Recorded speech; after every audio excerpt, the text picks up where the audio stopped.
I'm a miniature painter, I'm a modeler, I'm someone who works with three-dimensional objects that I wish to paint. What can the airbrush make incredibly easy for me when compared to brush painting?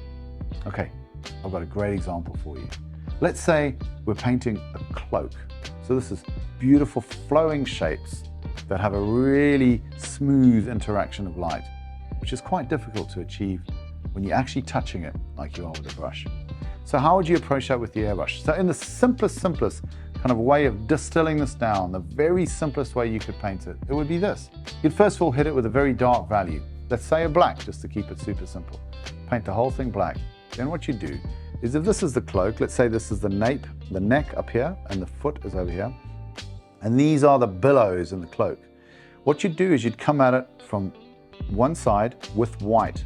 And what that white will do when you're painting at it from the side is it will just pick up the peaks.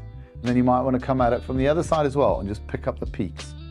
Once that white's down, you can then come in with your color value, let's say it's green, and you basically just blow over that whole thing with the green.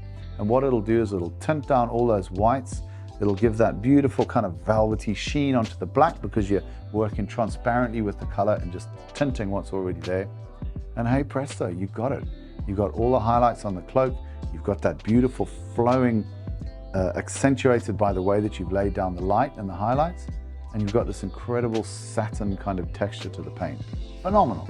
The airbrush is really a great tool to do painting like this.